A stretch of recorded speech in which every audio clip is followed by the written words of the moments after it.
Assalamualaikum warahmatullahi wabarakatuh. Salam Salam Indonesia. Indonesia. Apa kabar pemirsa? Mudah-mudahan selalu sehat walafiat. Amin. Ini pas Iya. lagi timingnya tepat ini waktu kumpul sama keluarga. Oh iya pas ya. tanggal merah gitu ya. Hmm. Nah, dan hari ini kalau kita mau berbicara mengenai daerah istimewa Yogyakarta, berbicara mengenai Indonesia pada umumnya, Ya. ini katanya sih, terakhir-terakhir ini kan sering banget nih Om ya. Apa? Kadang-kadang kamu kerasa ada gempa nggak? Gitu kadang-kadang kan gitu di WhatsApp grup gitu. Iya, Oh iya. iya dari mana ya? Selesai. 2 hari Biasanya yang kemudian. heboh tuh yang nggak terasa biasanya. Oh gitu ya? Iya, dapat share-sharean terus heboh. Nanti gitu 2 hari Iya. kemudian kayak begitu lagi gitu. Ada apa sih sebenarnya dengan Indonesia khususnya di daerah istimewa Yogyakarta mungkin ya? Iya. Nah, apakah benar yang dikatakan Indonesia terletak di cincin api Pasifik ini secara rentan memang secara khusus memang rentan terhadap yang namanya gempa bumi, kemudian nanti juga masih ada tsunami, banjir, belum kebakaran hutan dan lain-lain. Jadi inilah yang dibutuhkan kesiapsiagaan. Untuk itu, kemarin tanggal 26 April 2024 itu diperingati sebagai Hari Kesiapsiagaan Bencana. Aduh, Nun sewu, dikoreksi Bapak kalau saya salah ya, benar nggak Pak ya? Hari Kesiapsiagaan Bencana. 26 kemarin ya. April, ya. Jadi hari ini adalah dalam rangka memperingati Hari Kesiapsiagaan Bencana. Iya. Untuk Namanya memperingati itu mengingatkan kita semua. Betul, betul. Bukan nakut-nakuti, bukan. Betul. Tapi mengingatkan karena kata orang siap itu lebih baik. Betul, waspadalah kita ya, Waspada, waspada. ya. Dan yang pasti acara ini merupakan kerjasama Jogja TV dengan Direktorat Informasi dan Komunikasi Pembangunan Manusia dan Kebudayaan, Ditjen IKP, Kementerian Komunikasi dan Informatika. Untuk itu di studio sudah hadir 2 narasumber yang akan berbincang bersama dengan kami. Dan tema yang kita angkat adalah mengenai kesiapsiagaan bencana. Siap untuk selamat. Gitu. Wah, Iya judulnya ya. betul, Iya, siap iya, untuk iya. selamat dong Iya, ya. iya. Dan ini juga harus ada sumbangsinya dari dari teman-teman milenial dan juga Gen Z. Harus gitu. Nah, langsung di samping saya persis, beliau adalah Kepala Dinas Sosial Daerah Istimewa Yogyakarta. Ada Ibu Endang Patmintarsih SHMSI. Assalamualaikum Ibu. Waalaikumsalam. Assalamualaikum pemirsa semuanya. Waalaikumsalam warahmatullahi wabarakatuh. Terima kasih sudah hadir bersama dengan kami hari ini. Bukannya mau nakut-nakutin gitu ya, tapi kalau ngomongin Indonesia memang kondisinya kan seperti itu ya Bu ya. Ya, Benar kata Om Dibio tadi, waspada. waspada. Tapi ketemu Bu Endang nih kata ayam gitu ya. Kenapa Om? Ya dinas sosial kan kata. Oh gitu, karena beli Iya, ketemu orang dinas sosialnya ayam di sini. gitu ya, karena beliau kepala dinas sosial ya. Iya. Oh gitu, oke Kan lah. biasanya bantuan-bantuan itu kan ke dinas sosial. Ih, saya jadi inget Bu, nanti off the record saya mau curhat Bu nanti ya. Tapi ya. Meskipun Kemudian, namanya bantuan tapi banyonyahnya banyak ini. oh iya, ada tuan ada nyonya ya, cocok. Bisa aja Mas Bibit. Oke, kemudian yang kedua, ada Kepala Pelaksana BPBD Daerah Istimewa Yogyakarta, ada Bapak Dr. Andes Noviar Rahmat MSI. Assalamualaikum Pak Noviar. Pak Noviar. Waalaikumsalam warahmatullahi wabarakatuh pemirsa Jogja TV. Salam tangguh, siap untuk selamat. Ya, itu dia, siap untuk selamat. Beliau berdua ini memang pekerja-pekerja yang aneh mungkin ya. menurut Kok saya. gitu? Kok aneh sih? Nah, tuh kan, Iya, Bu terutama Endang Pak aja kok. Noviar, Bu. Loh. Pak Noviar itu bekerja ketika orang lain libur. Oh iya. Iya, misalnya ada bencana, rurut, sekolah dikosongkan, kantor kosongan, Pak Noviar kerja. Betul. Belum lagi kalau Iya, bener. belum lagi kalau Lebaran, libur Natal, Tahun Baru. Yang lain libur beliau kerja juga. Iya. Dan teman-temannya masih ya. Oke baik. Tapi yang akan kita bahas hari ini sekali lagi siap untuk selamat. Yang tadi Iya. juga Pak Noviar sempat sampaikan gitu ya. Jadi apa sih sebenarnya yang menjadi kesiapsiagaan bencana dan apa yang harus dilakukan masyarakat untuk penanggulangan bencana di daerahnya masing-masing. Kalau DIY Pak, kalau kita berbicara mengenai bencana, bukannya nakut-nakutin ya, kita pengen waspada aja sih. Seperti apa sih kondisinya? Gini Mbak Vira, jadi terkait dengan kondisi potensi bencana yang ada di Ya. daerah istimewa Yogyakarta, kan ada 14 jenis bencana yang ada di dalam Undang-Undang Nomor 24 2007 tentang bencanaan. DIY itu mempunyai 12 jenis bencana. Dari 14 kita punya 12. Punya 12 karena kita punya gunung, punya Merapi, kemudian ada lagi bencana ikutan. Tahun 2023 Ya.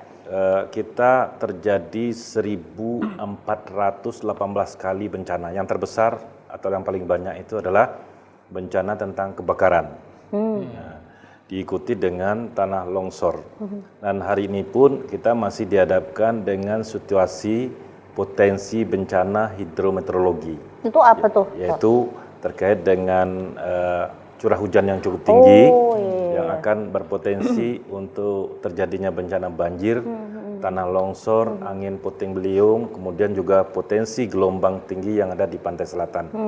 Nah tentu saja dari segi kesiapsiagaan, maka setiap tahun kita itu selalu menghitung indeks ketahanan daerah, yaitu melalui indeks risiko bencana Indonesia atau IRBI. Jadi kita dalam DIY kategorinya adalah kategori sedang, jadi tidak termasuk tinggi lagi, tapi potensinya memang masih banyak. Angka IRBI kita dari tahun ke tahun semakin menurun. 2021 itu IRBI kita di angka 126, kemudian 2022 turun menjadi 119, dan kemarin update terakhir untuk 2023 itu kita di 108. Itu dinilainya dari kesiapsiagaan kita dalam menghadapi bencana atau apa Pak? Ya, atau jadi ada beberapa rumus itu? yang dipakai, yaitu dari segi kesiapsiagaan masyarakat, dari segi kelembagaan, kemudian dari segi regulasi, serta ada pembiayaan yang harus dilakukan. Nah, ini yang perlu diketahui oleh masyarakat bahwa kita mempunyai namanya Sendai Framework.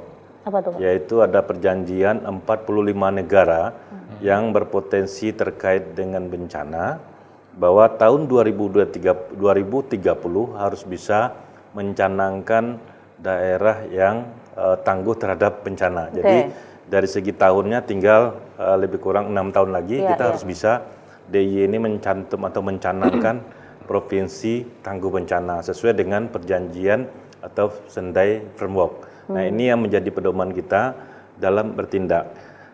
Kita dari BBD maupun instansi-instansi yang terkait itu tidak bekerjanya pada saat bencana saja, tetapi lebih fokus kepada pengurangan risiko bencana. Ya, kita berkaca kejadian di Taiwan, tanggal 3 April 2024, ada gempa besar di Taiwan, tetapi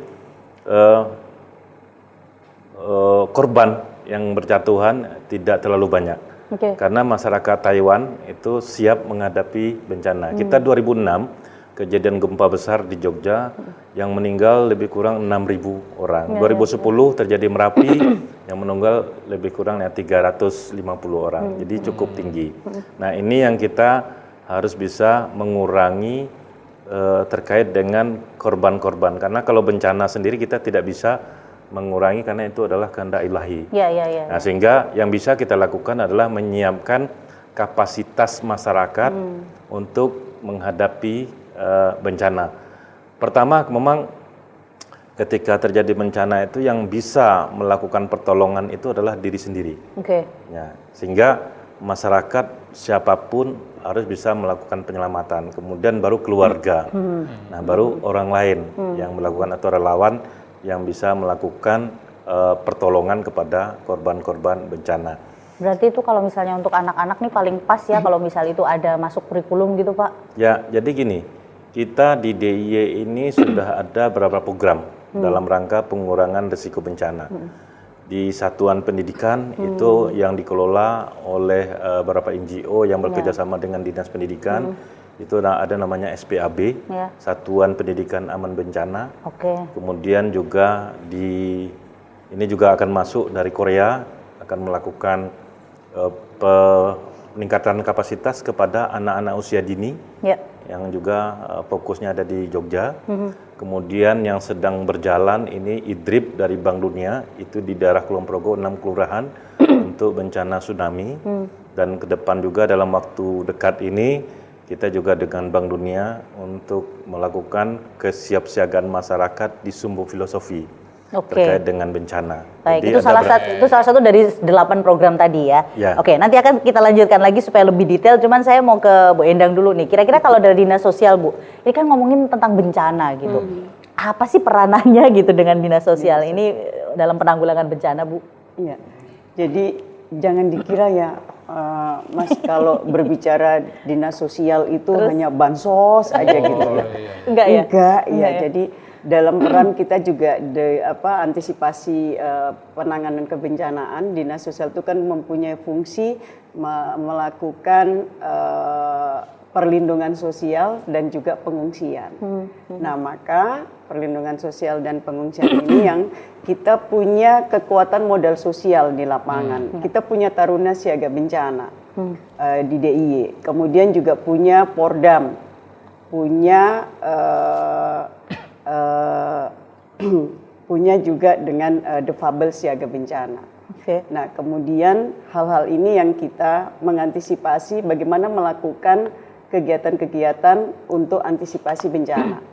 Nah, yang dilakukan oleh Taruna Siaga Bencana bersama juga sahabat Tagana lainnya untuk bagaimana melakukan kegiatan-kegiatan. Kita punya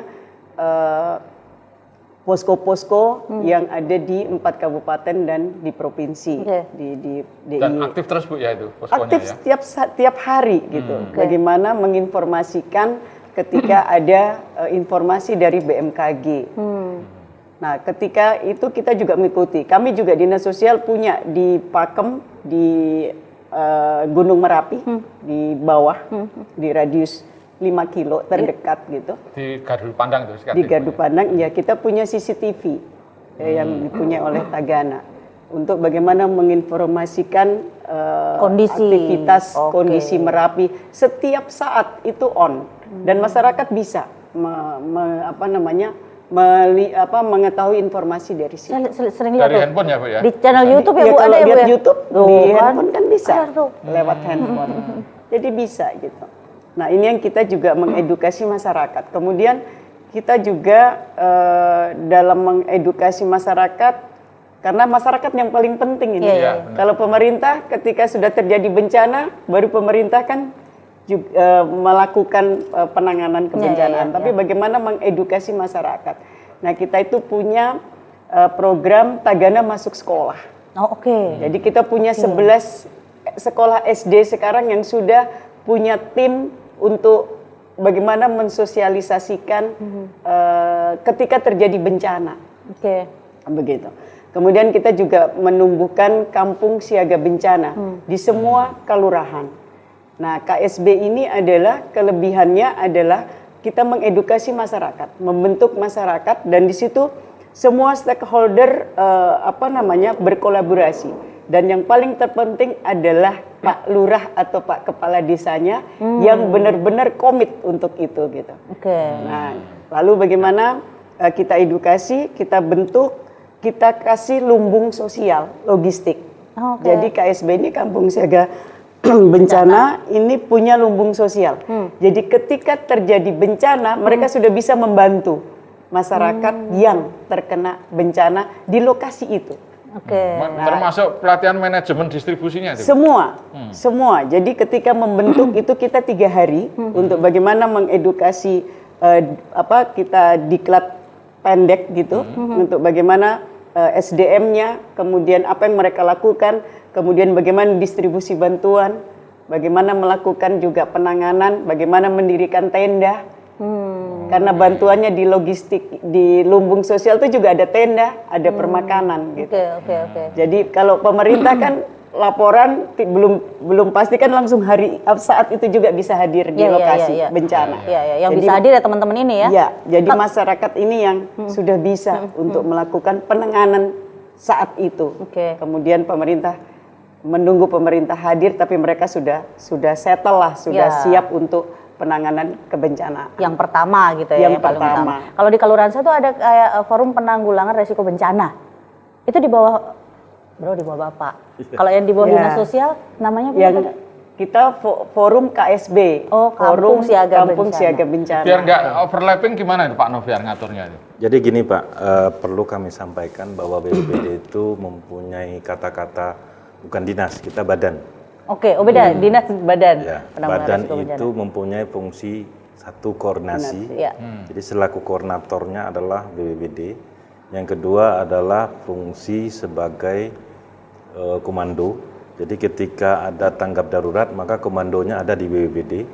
Dan ketiga adalah sebagai fungsi pelaksana. Fungsi pelaksana itu artinya ketika terjadi bencana maka yang melaksanakan penanggulangan bencana adalah dari BPBD. Nah, dalam melakukan itu kita membentuk adanya 8 klaster sesuai dengan Perka BNPB, tetapi khusus di DIY kita menjadi 9 klaster, ada tambahan 1 klaster.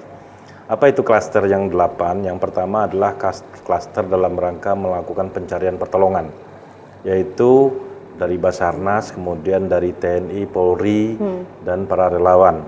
Yang kedua ada klaster pendidikan. Nah, klaster pendidikan ini khusus koordinatornya adalah Dinas Pendidikan. Itu untuk ketika terjadi bencana, satuan-satuan pendidikan mulai dari tingkat dasar sampai ke tingkat menengah itu ditangani oleh Dinas Pendidikan. Yang ketiga ada lagi klaster logistik, yaitu adalah selaku koordinatornya Kepala Dinas Sosial. Ya, beserta unsur-unsur yang ada di dalamnya. Ada klaster kesehatan. Nah, klaster kesehatan itu ketika ada bencana pasti banyak berjatuhan korban. Maka teknis kesehatan tentu saja yang memahami adalah Dinas Kesehatan yang tentu bersama-sama dengan ada PMI-nya, kemudian juga ada rumah sakit TNI Polri, kemudian rumah sakit swasta dan dokter-dokter lainnya itu di bawah klaster kesehatan. Ada lagi klaster ekonomi. Untuk klaster ekonomi dan yang selebihnya mungkin nanti kita akan bahas di sesi yang kedua ya. Tetaplah bersama kami akan segera kembali setelah jeda berikut.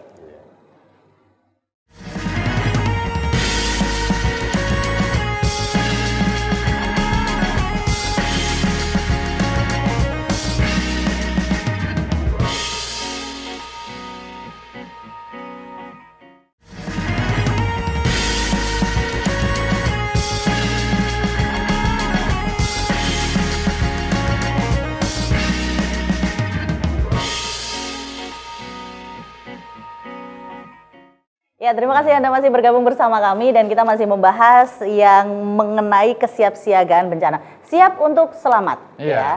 Tadi Pak Noviar tadi baru sampai ke klaster ekonomi ya. Mau. Karena memang kata orang bijak serahkan pada ahlinya. Artinya dengan klaster-klaster ini biar nggak terjadi itu Pak Yosok. Tumpang tindih. Nggak paham.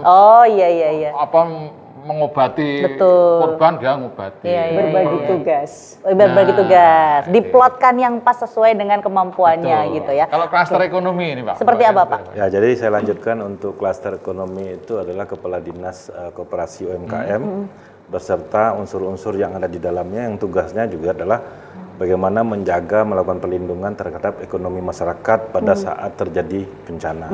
Karena kita juga tahu bahwa ketika ada bencana maka mata pencarian penduduk itu pasti akan terdampak. Kita mempunyai pengalaman pada saat COVID, kita tidak mempunyai penghasilan sehingga itu terdampak sangat drastis.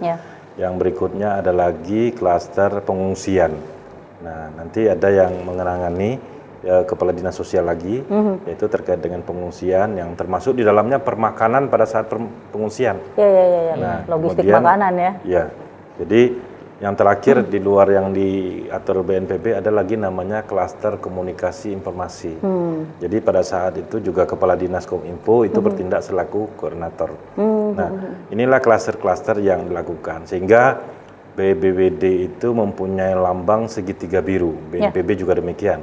Itu artinya adalah segitiga biru itu adalah masyarakat, pemerintah dan dunia usaha. Nah, ketiga komponen saling berkait. Tiga komponen inilah yang harus digerakkan dan selaku koordinator memang adalah BPBD. Nah, jadi tidak ada tumpang tindih sebetulnya. Termasuk misalnya program-program apa yang dilakukan dalam rangka kesiapsiagaan ini, yaitu pertama adalah peningkatan kapasitas kelembagaan dan juga menyangkut dengan regulasi. Nah, peningkatan kapasitas itu yaitu dilakukan dengan cara simulasi-simulasi. Bagaimana menghadapi bencana yang ada di daerah istimewa Jakarta.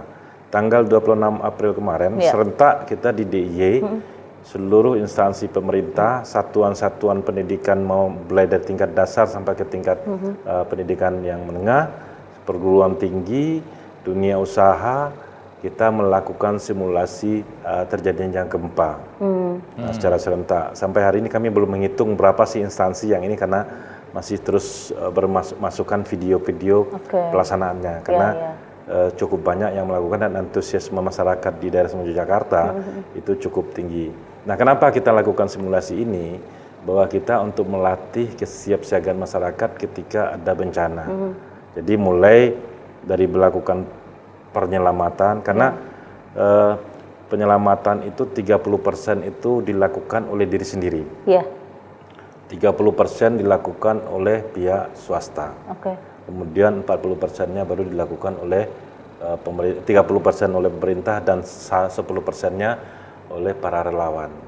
Jadi ada 4 komponen ini yang melakukan penyelamatan pada saat terjadi bencana. Tetapi ketika sudah masuk misalnya di pengungsian, nah ini tentu saja tidak hanya sebatas mereka sampai di pengungsian selesai.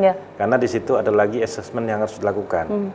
Dinas sosial nanti akan turun dengan tagananya, mendirikan dapur umum, kemudian juga mendirikan tenda-tenda pengungsian, sampai kepala dinas pendidikan, sampai post trauma juga ada Pak ya? Ya ada, misalnya ketika misal sekolahnya harus berhenti, apakah pendidikan juga berhenti? Kan tidak. Jadi dinas pendidikan nanti mengkoordinasikan bagaimana supaya pendidikannya tetap jalan di barak-barak pengungsian. Demikian juga pada saat ada bangunan-bangunan yang runtuh atau ini yang tadi saya tambahkan ada klaster sarana prasarana dinas PU, maka nanti dia yang akan membangun. Misalnya di daerah pengungsian harus ada MCK, harus ada air yang bersih gitu. Nah, ini kan perlu diatur sedemikian rupa. Artinya pelibatan klaster-klaster tadi itu atas rekomendasi dari BPPD Pak berarti? Karena bukan rekomendasi tetapi adalah aturan yang kita buat dari turunan kepala Perka BNPB, kemudian diatur di dalam peraturan gubernur. Oh berarti ada perundang-undangannya tuh dasarnya. Jadi sudah ada tugas masing-masing. Jadi karena BPBD selaku koordinator, maka tinggal ketika terjadi bencana tinggal pencet tombol. Karena pasti nanti ketika ada posko penanganan darurat, Pak Gubernur atau Pak Wakil Gubernur itu bertindak selaku komandan posko. Nah, Pak Gubernur nanti akan menunjuk memencet tombol, semua instansi yang sudah ditetapkan di dalam klaster akan bergerak sesuai dengan tupoksinya. Oh, langsung on tuh masing-masing instansi. Bayangannya saya begitu. Nah, sekretariatnya memang ada di BPBD. Misalnya Dinas Sosial membutuhkan anggaran apa, kita ada namanya dana BTT, biaya tidak terduga pada saat bencana. Ada lagi kalau yang diturunkan oleh BNPB itu ada namanya DSP, dana siap pakai, yang nanti itu akan selalu bermuaranya ke BPBD. Oh oke, baik. Itu dari pendanaannya. Nah sekarang saya ke Bu Endang dulu. Pak Noviar tadi sudah menyampaikan bahwa begitu sudah ada bencana, bukan bantuan sih sebenarnya, penanganan secara sosialnya adalah seperti mendata, begitu ya Bu. Apalagi Bu selain itu? Ya, tentunya kita sudah siapkan dengan perlindungan sosial, dengan juga shelter pengungsian. Itu kita sudah siap itu. Lalu pendataan terjadi bencananya. Ternyata ketika sudah dievakuasi, berarti kan sudah di pengungsian yang sudah ditunjuk di mana, titik-titik mana. Nah ini kita cepat berkoordinasi untuk pendataan, kemudian kan tentunya logistik kan sudah harus ada gitu ya. Orang butuh, ini orang sudah kena bencana, stres ya kan. Nah maka perlindungan sosial itu sangat dibutuhkan. Maka kebutuhan permakanan segera, maka ada nanti dapur umum kita dirikan, kemudian juga dengan kebutuhan lainnya. Itu bentuknya ya kalau misalnya terjadi bencana ya, penanggulangan dari dinas sosial. Terjadi bencana ya. Kemudian kita juga ada psikososialnya. Jadi ketika perlu pendampingan, karena ketika orang terjadi bencana pasti kan ada trauma. Nah, trauma ini yang perlu untuk didampingi supaya tidak nantinya lebih ke lebih serius lah, hal-hal yang kita tidak inginkan. Tidak lebih parah itu ya. Kalau tadi program-program dari dinas sosial terkait dengan penanggulangan bencana kan sudah ada. Ada program khusus nggak sih Bu, khusus untuk ditujukan ke penanggulangan bencana gitu? Iya, jadi yang kita itu punya program untuk antisipasi ya, antisipasi. Sekarang yang perlindungan sosial yang adaptif, kita sudah punya program PKH, program Keluarga Harapan. Nah itu kan sudah disiapkan semua antisipasi ketika dari sisi pendidikan, kemudian ibu hamil. Dinas sosial itu kan menanganin yang rentan-rentan kan. Ibu hamil, kemudian juga yang lansia dan disabilitas. Kan itu sudah dipersiapkan begitu. Nah kemudian juga ada yang bantuan pangan non tunai, itu ya, itu yang kita secara adaptif. Kemudian dengan tadi yang saya sampaikan membentuk kampung siaga bencana, itu ya. Itu karena sudah berapa lama Bu ada pembentukan kampung? KSB itu sudah 5 tahun yang lalu. Kita sudah bentuk begitu. Itu berarti sudah punya kader-kader yang Ada di desa, di desa, ya. Di kelurahan ya. Ya, di kelurahan, Itu selama atau di kelurahan. Di kelurahan. Ya. Itu selama 5 tahun ini ada progres apa dan evaluasinya seperti apa terkait dengan KSB? Jadi ternyata edukasi masyarakat itu sangat penting. Jadi masyarakat itu kan tadi yang Pak Novir sampaikan, ketika terjadi bencana itu yang bisa menyelamatkan utama adalah diri sendiri dulu, gitu loh. Yang bisa bisa untuk melakukan penyelamatan. Baru dia bisa menolong orang lain kan begitu. Nah ini yang harus diedukasi. Maka di pembentukan KSB itu kan langsung begitu loh. Langsung masyarakat itu yang diedukasi dan mereka punya wadah. KSB kalau cuma sekedar edukasi terus kita atau sosialisasi kita pulang selesai. Tapi bagaimana sudah ada wadah KSB, kemudian Pak Lurah sebagai penanggung jawab, begitu. Kemudian mereka memang punya kegiatan, nah itu dan mereka juga menularkan ke masyarakat lainnya, gitu. Untuk bagaimana mengantisipasi ketika terjadi bencana atau sebelum terjadi bencana. Itu yang kita ini. Makanya Tagana itu tidak nanti terjadi bencana baru mereka ada aktivitas.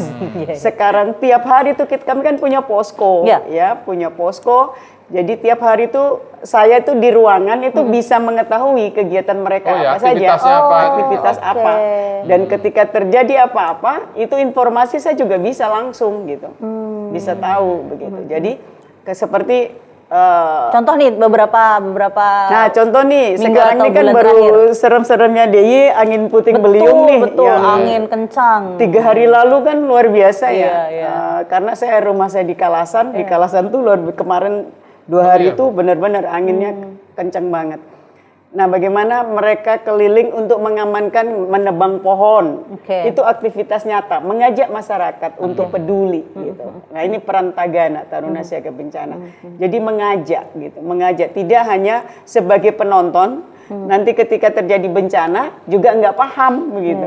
Nah, mengantisipasinya itu. Jadi mengedukasi masyarakat bukan hanya ngomong, tapi mengajak real melakukan action. Gitu. Action. Nah, ini yang kita lakukan begitu. Dengan bagaimana di KSB itu di Kampung Siaga Bencana mereka ada aktivitas gitu. Yang penting kan membuka pintu kesadarannya, Bu ya. Itu yang paling penting. Itu yang paling penting. Karena tadi Pak Noviar sudah matur di Taiwan terjadi bencana besar tapi korbannya tapi ternyata sedikit. Tapi kan kesadaran ya Pak ya yang penting. Nah sekarang apalagi anak-anak, dia peduli nggak dengan lingkungan, pedulinya dengan HP kan, anak-anak sekarang itu. Nah makanya ini yang harus disadarkan. Kenapa kita punya program Tagana masuk sekolah, gitu, bekerja sama dengan Dinas Pendidikan. Jadi kita kolaborasi, gitu ya. Saya punya SDM-nya untuk melatih. Dinas Pendidikan punya anak muridnya gitu loh di sekolah-sekolah. Nah itu kita kolaborasi, kita didik. Jadi mereka itu harus peduli dengan lingkungan, harus peduli jika terjadi apa-apa. Jangan ketika terjadi gempa pun mereka nggak sadar tuh karena bermain tutorial HP. Ya Bu ya, gempa baru tutorial menyelamatkan. Sudah terjadi gempa baru masih bengong juga. Ada apa nih kan gitu. Nah ini yang perlu diedukasi begitu, yang paling penting itu. Berarti kalau sekolah minimal setahun sekali ya Bu ya, karena kan lulus, wisuda, ada yang baru ada lagi, yang masuk lagi ya, itu kan. Jadi kita terus, itu program yang berkelanjutan terus. Karena mengedukasi itu tidak pernah bisa berhenti kan. Betul. Seru itu kalau simulasi mendekati asli Bu, ada ambulannya. Oh iya Pak. Bener ya. Bener Mas, jadi kita itu kalau simulasi itu benar-benar kayak kemarin ya, ketika pembentukan KSB, itu kalau orang masyarakat yang tidak tahu, dikira ada apa nih, karena kan memang benar-benar di situ disimulasikan bencana, terjadi angin ribut, terjadi gempa bumi, terus mobil motor wira-wiri, ngiung-ngiung bunyi, gitu kan. Ada kita kan sudah dimainkan ya Bu. Nah, kita kan seperti Pak Noviar tadi, di situ ada BPBD, gitu, ada dinas sosial, ada dinas-dinas lain, sudah masing-masing tadi sudah sesuai dengan tusinya, hadir semuanya begitu. Jangan-jangan itu lagi latihan atau mau lagi ada film gitu? Enggak dong. Ya, artinya simulasi itu kalau didokumentasikan, sekarang ada drone juga itu kan. Kalau video jadinya itu di play di sebarluaskan. Di KSB kami simulasi videonya, film-filmnya ada. Dan itu yang nantinya kita minta Pak Lurah, Pak Panewu gitu ya, untuk mereka meneruskan gitu loh. Oke. Dengan di-share ke masyarakat ya. Supaya memahami. Betul. Baik, nanti akan kita lanjutkan lagi. Siap untuk selamat itu yang seperti apa? Mengingat Yogyakarta ini kita memang harus berdamai dengan bencana gitu ya. Setelah yang satu ini kita akan segera kembali. Tetaplah bersama kami.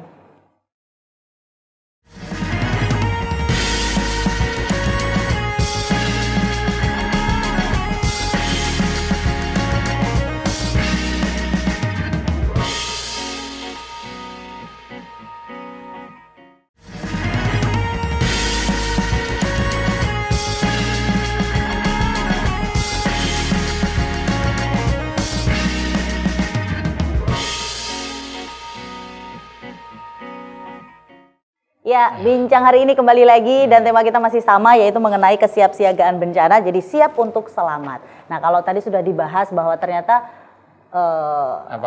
itu loh apa namanya mitigasi, kemudian simulasi itu semuanya masuk ke sekolah-sekolah karena kadang anak-anak itu malah lebih nyantol. Nanti begitu pulang dari sekolah, tadi tuh aku belajar ya, disuruh ngumpet di bawah meja. Itu ada seperti itu juga.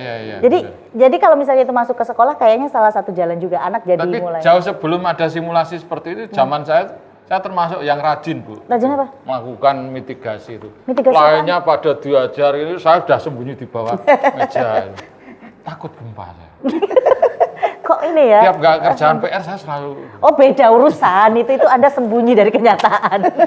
Nah, Pak Noviar, ini seru-seruan kalau pas simulasi tadi Pak ya. Simulasi tadi, ada nggak Pak yang ternyata setelah dievaluasi terlewatkan? Oh iya ini misalnya simulasi gempa. Menyelamatkan di dalam rumah seperti ini, di kantor seperti ini. Ternyata misalnya pas di kendaraan. Berkendara di mobil misalnya. Malah nggak kerasa ya. Itu. Malah tidak tersampaikan gitu kadang-kadang. Seperti jadi apa? gini, sebelum saya menjawab Pak Didio sama Mbak Fira tadi ya, ada yang terlewat saya sampaikan bahwa tema tentang kesiapsiagaan bencana tahun 2024 adalah siap untuk selamat. Dan di DIY kita menambah subtemanya adalah tanggap tanggon terginas menghadapi bebaya. Jadi ada subtema yang kita angkat di tahun ini. Nah, terkait dengan saya menimbali yang Bu Endang tadi bahwa kita namanya ada forum pengurangan risiko bencana yang ada yang kita sebut dengan Kaltana untuk kabupaten dan ada KTB Kampung Tangguh Bencana di tingkat kota. Jumlahnya hari ini ada 339 KTB dan Kaltana yang ada di daerah Jakarta. Pembentukannya ada 9 tahap sampai kepada simulasi. Nah, kemudian sampai pembentukan forum PRB. Di samping itu juga ada bantuan-bantuan sarana prasarana serta penyusunan rencana kontingensi pada saat bencana. Jadi tidak langsung di ujuk-ujuk melakukan simulasi, tetapi ada tahapan-tahapan di setiap kelurahan itu apa yang menjadi potensi bencana di setiap kelurahan, tidak sama. Beda-beda ya Pak ya? Yang pinggir sungai itu beda dengan yang... Termasuk misalnya, kita mempunyai satuan pendidikan 8.909, jumlah satuan pendidikan yang ada di Jogja mulai dari pendidikan dasar, TK sampai kepada pendidikan tinggi. Yang sudah melakukan dan siap dan sudah dicanangkan sebagai satuan pendidikan aman bencana, itu baru berjumlah 333 dari 8.909 jumlah satuan pendidikan. Sehingga tapi ada targetnya kan Pak, harus selesai kapan gitu? Ya kalau kita bicara tentang target tentu saja perlu ada kolaborasi semua pihak. Nah, kami juga dibantu oleh SPAB dari Plan Indonesia Hong Kong untuk khusus untuk satuan pendidikan di daerah Semenanjung Jakarta. Tapi targetnya setiap tahun kan terbatas, hanya 100 satuan pendidikan. Makanya tadi juga Tagana masuk sekolah untuk menambah bantuan bagaimana untuk melakukan itu.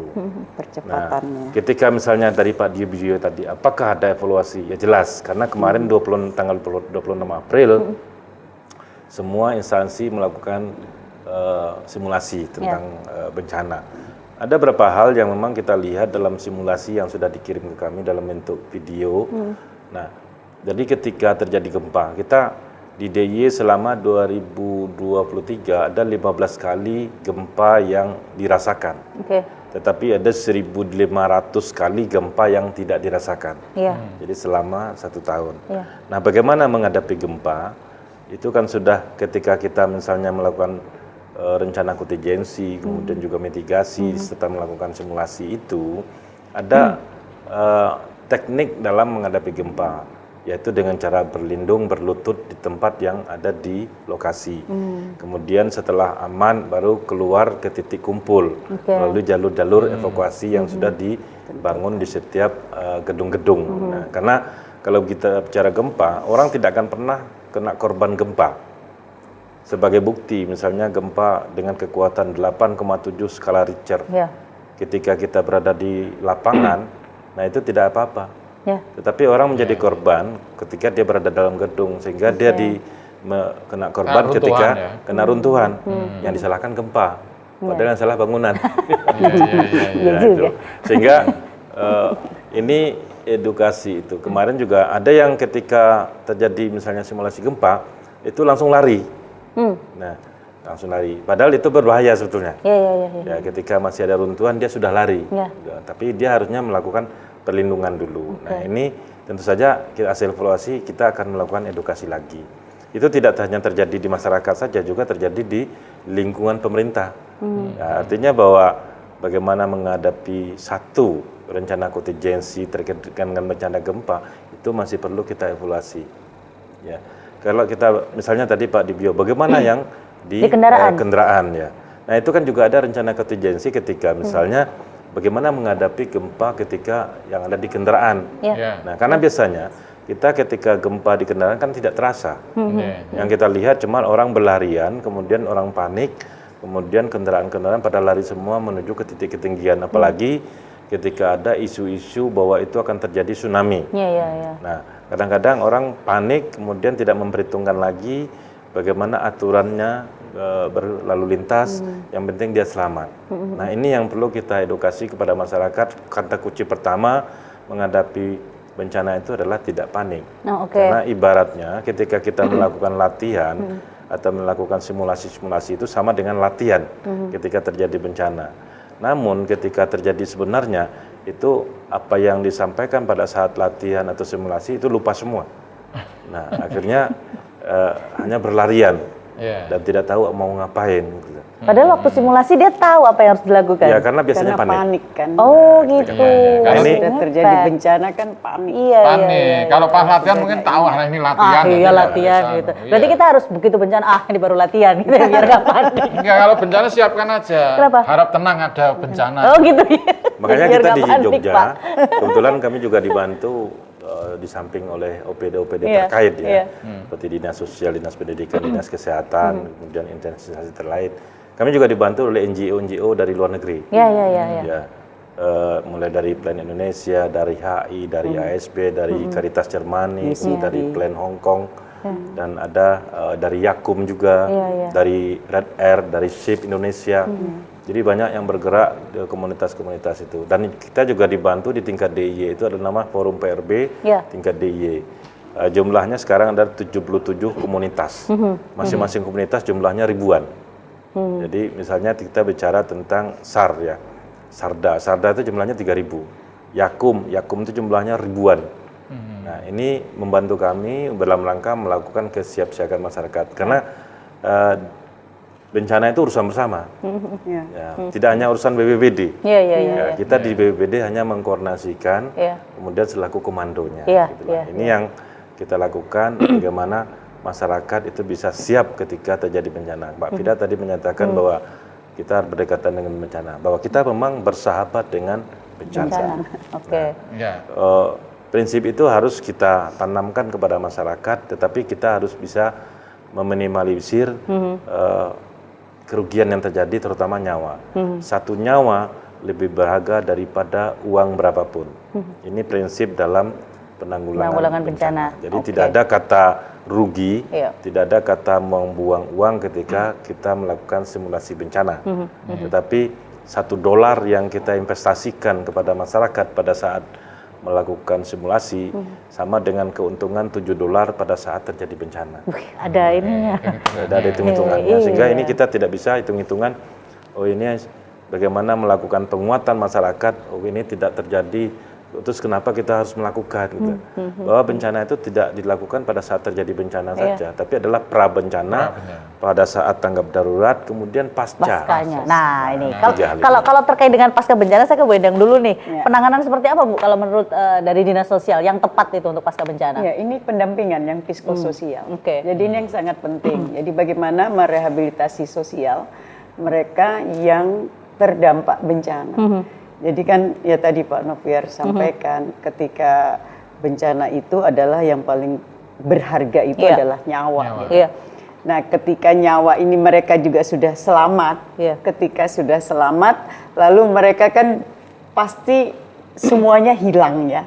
Misalkan ada keluarga yang hilang, yang terkena bencana, kemudian harta benda semua ini nggak punya apa-apa lagi, otomatis psikologinya pasti kena gitu ya. Nah, maka psikososialnya yang sangat penting. Jadi kita melakukan pendampingan setelah pasca bencana itu sebetulnya lebih berat untuk rehab sosnya, karena menghadapi masyarakat atau orang-orang yang terdampak bencana itu tidak mudah. Adanya marah-marah, menyalahkan semuanya alam gitu. Nah, jadi ya kami memahami lah dengan situasi seperti itu. Maka rehabilitasi sosial itu yang kita lakukan dengan psikososial tadi. Itu bekerja sama dengan siapa saja Bu untuk tentunya kita juga Dinas Sosial tidak sendiri. Jadi dengan lintas kemitraan dan juga lintas OPD ya, lintas dinas lain-lainnya yang mempunyai peran untuk melakukan pendampingan sosial. Gitu. Perlu hati-hati karena sensitif itu Bu. Sensitif, iya. Saya pernah jadi, tuh Bu, suruh bantu itu, suruh ini pasca bencana ya. Itu kan namanya komedian ya Bu. Ngelawak gitu. Jadi nggak boleh terlalu menghibur yang terlalu itu nggak boleh. Membuat senang-senang yang terlalu nggak boleh karena dalam keadaan sedih. Mengajak mereka larut dalam kesedihan juga nggak boleh. Jadi beban di dirimu ya Om? Beban Jadi harus gimana gitu ya? Merangkul, memberi kegiatan, mendampingi pelan-pelan begitu. Bagaimana mereka ada kegiatan, kemudian tentunya dari spiritualnya juga masuk. Pendampingan itu kan dari semua unsur harus masuk gitu. Ya tadi bagaimana kalau kemudian lagi susah disuruh dia ketawa kan, jadi ketawanya nanti jadi ketawa lain ini. Nanti jadi, Bu, tuh yang jadi masalah sosial lagi nanti kan. Baru nanti masalah lagi masalahnya. Padahal kita mau melakukan pendampingan psikososial. Jadi ini yang sebetulnya memang pasca bencana itu yang paling berat ya Bu? Paling berat. Oke, baik. Karena secara personal dan menyangkut psikologi teman-teman ini yang terkena bencana. Oke, baik. Kalau sebelum bencana, berarti kan mesti sudah ada istilahnya peringatan dini, Pak. Oh iya. Ada alatnya itu enggak? Early warning system. Tapi nanti di spill-nya setelah yang satu ini Pak kita jeda iklan dulu, digantungin dulu nih. Karena saya juga penasaran gitu, di kondisi yang serba modern, di mana anak-anak semuanya tergantung pada handphone gitu ya. Tidak pernah mendengar kentongan. Ya, itu dia. Apakah ada sebuah alat yang memang relevan dengan kondisi saat ini? Setelah yang satu ini, tetap bersama kami dalam Bincang hari ini.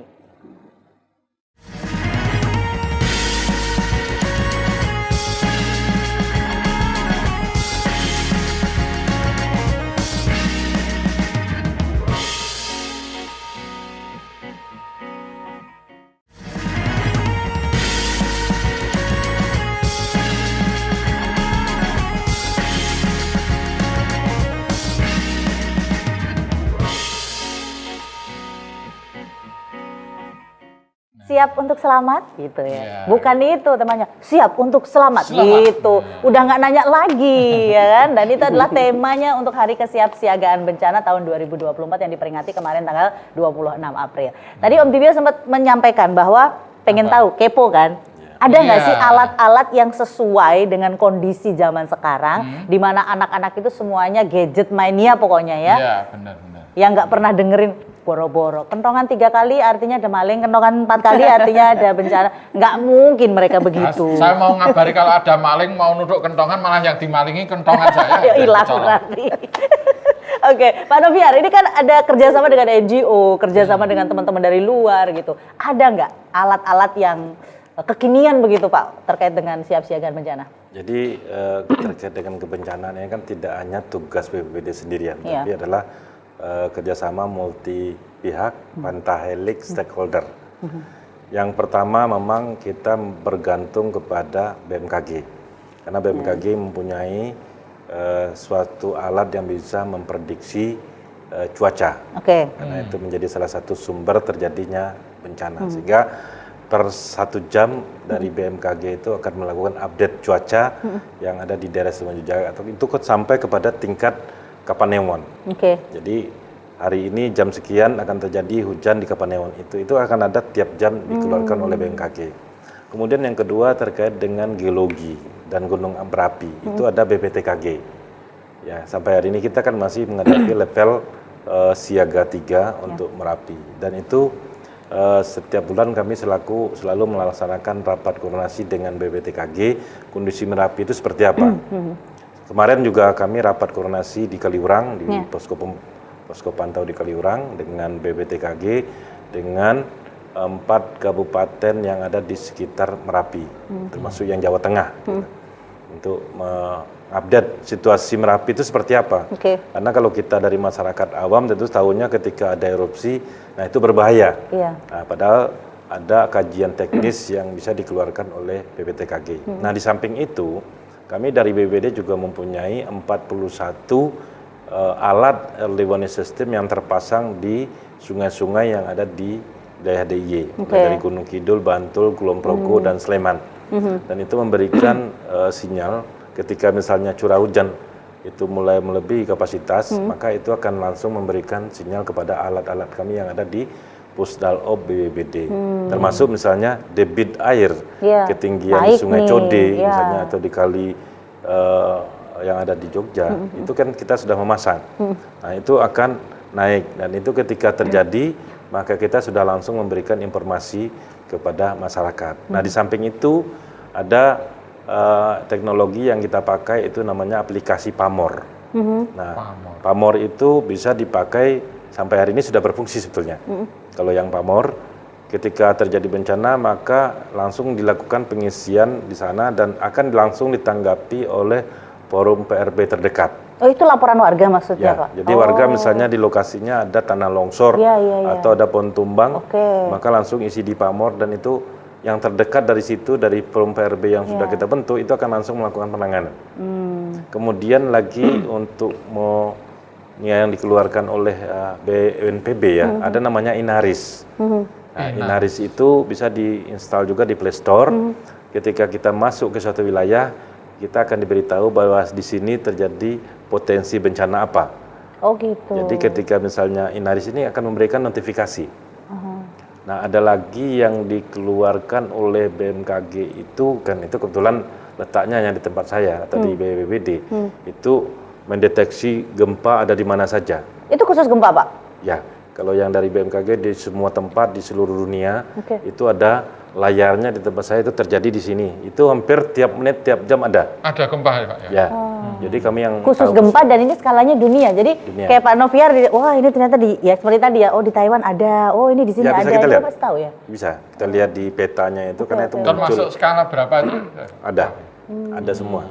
Jadi berapa magnitudonya kelihatan langsung di situ.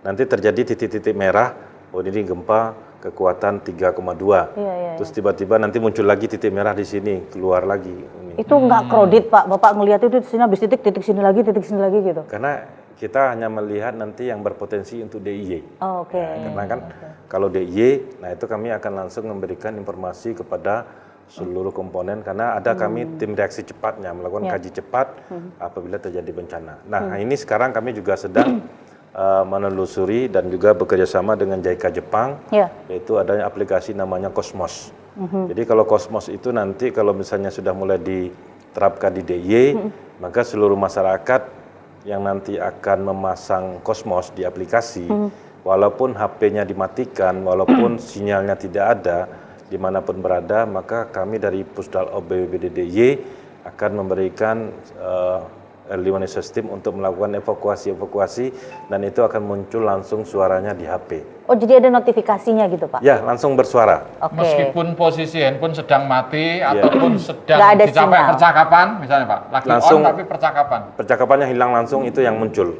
Karena itu alatnya memang yang mengadakan dari Jepang. Dan DIY sebagai percontohan. Oke. Dan kita sebagai masyarakat umum bisa cari aplikasinya di... Bahkan harus nanti. Oh, harus. Jadi masyarakat harus Besok tuh kalau mau masuk mall itu Anda harus menunjukkan aplikasi itu. Jadi karena nanti ini kan karena masih dalam tahap uji coba dan ada berapa menu-menu di dalam aplikasi ini yang memang harus kita lakukan perbaikan dan kami juga sudah lapor lagi ke JICA Jepang supaya nanti ada perbaikan di menu ini. Nanti akan bekerja sama dengan BNPB dan itu DIY akan diminta sebagai pilot project-nya. Nah, ketika misalnya ini sudah selesai, mudah-mudahan di tahun ini atau tahun depan kita mulai menerapkan, maka seluruh masyarakat diminta untuk menginstal aplikasi ini. Dan ketika HP mati, tidak ada sinyal, dia akan tetap bersuara. Nah, kalau misalnya nih, Om Dibio rumahnya di Bantul paling selatan, karena deket sama samudera gitu ya. Tapi ini yang terjadi ada di Gunung Merapi misalnya gitu. Tapi beliau sudah install nih misalnya, dia sudah install aplikasi, udah download aplikasinya gitu. Itu bisa. Ya kalau Pak Dibio kan dekat Bantul ya misalnya. Kalau tadi Mbak Fira menyampaikan bahwa posisi Bantul. Kenapa nggak dicontohkan saja yang di Tepus Gunung Kidul yang paling tidak ada sekalian sinyal? jauh. Oh, bisa, Pak. Jadi itu bisa langsung walaupun di sana kan blank spot. Iya. Tetapi ada alat yang nanti dipasang di tempat kita yang bisa merangkum seluruh DIY. Nanti dasarnya itu. Jadi tidak sinyal HP, tetapi ada alat yang dipasang di tempat kita untuk seluruh DIY dan itu akan masuk. Nah, sementara ini yang kita pakai adalah sirine. Jadi sirine ini sudah terpasang di seluruh tempat, terutama untuk Merapi, sepanjang Merapi, seputar Merapi itu sirinenya sudah ada. Jadi ketika ada peningkatan status Merapi, masyarakat harus melakukan pengungsian, sirine itu hidup. Masyarakat di sana sudah dilatih. Ketika ada peningkatan status Merapi dan masyarakat yang melaksanakan aktivitas untuk melakukan pengungsian, maka sirine itu yang menjadi patokan. Tandanya. Ya, termasuk misalnya yang ada di musola, memang itu yang baru kita bisa laksanakan sekarang. Jadi kalau di negara maju memang sudah memakai teknologi informasi. Nah, kita baru tahap ke arah itu. Supaya nanti bisa hybrid Pak mungkin ya. Ya, mudah-mudahan dalam waktu dekat lah kita bisa melakukan itu ketika misalnya karena biayanya juga tidak sedikit untuk aplikasi yang besar itu. Ya bertahap lah Pak ya. Ini kan artinya bantuan dari luar negeri juga. Dari pihak Jepang nanti akan melaksanakan. Jadi early warning systemnya tentu saja kita harus mempergunakan teknologi informasi sebagaimana tema Rakornas dari HKB yang dilaksanakan di Bandung kemarin, yaitu bagaimana menggunakan teknologi informasi dalam penanggulangan bencana. Baik. Nah, di sini nih, ini ada peran dari teman-teman yang menyelenggarakan acara hari ini, yaitu dari Kementerian Komunikasi dan Informatika. Saya ke Bu Endang dulu nih, kalau yang dilakukan oleh Dinas Sosial nih Bu ya, artinya untuk membentuk masyarakat, mewujudkan masyarakat yang siap untuk selamat. Seperti apa Bu?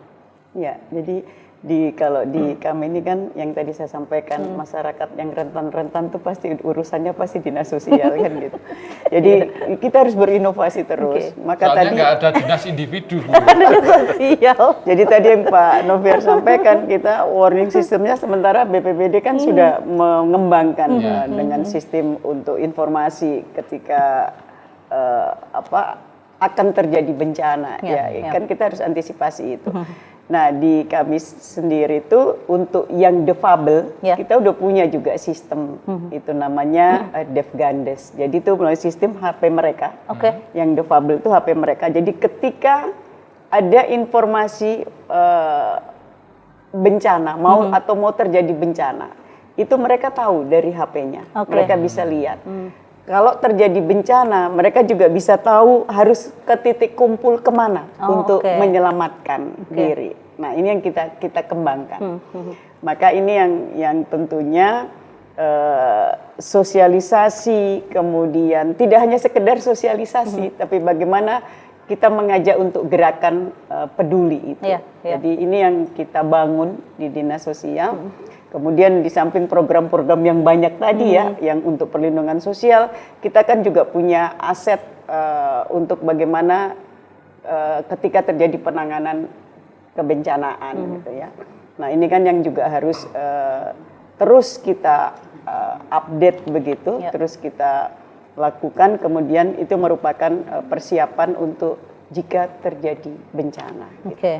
Jadi ini yang dinas sosial lakukan, jadi untuk mengedukasi masyarakat ini yang memang harus terus, tidak boleh bosan-bosan gitu. Betul. Kita melalui KSB ini yang membantu sekali. Ketika sudah terbentuk KSB, maka koordinasinya langsung kita dengan Pak Lurah, Pak Kepala Desa.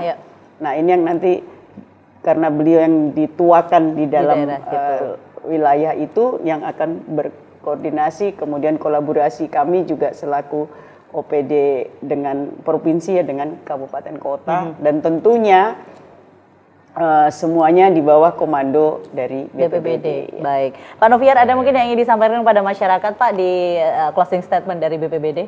Ya, sesuai dengan tema AKB 2024 ya. Siap untuk selamat dengan subtema tanggap, tangguhan, terengginas menghadapi berbahaya.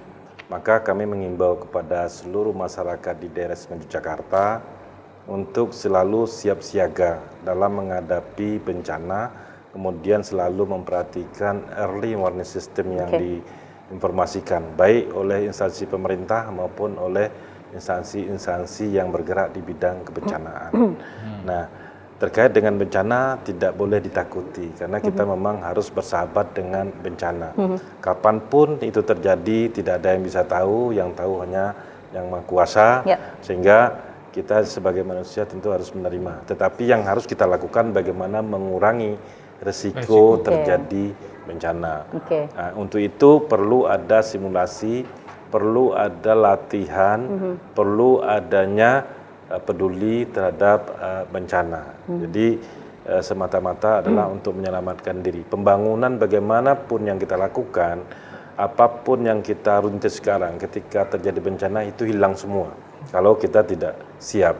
Pembangunan jalan, pembangunan gedung, apapun itu akan hancur dalam waktu hitungan detik ketika terjadi bencana. Sehingga bagaimana masyarakat itu siap menghadapi bencana, baik itu mulai dari diri pribadi dulu, kemudian berkembang kepada keluarga, lingkungan, dan di setiap tingkatan pemerintahan, mulai di tingkat RT, RW, kemudian sampai ke tingkat kelurahan, agar bisa membentuk pos-pos yang sekiranya bisa dijadikan tempat pada saat terjadi bencana. Ada namanya posko tanggap darurat, mulai dari tingkat kelurahan sampai di tingkat provinsi. Nah ini rencana kontingensi terkait dengan bencana ini harus disusun di setiap kelurahan, serta dilakukan sosialisasi kepada masyarakat dalam rangka melaksanakan mitigasi bencana. Bencana itu tidak hanya bencana alam, tapi ada juga bencana non alam.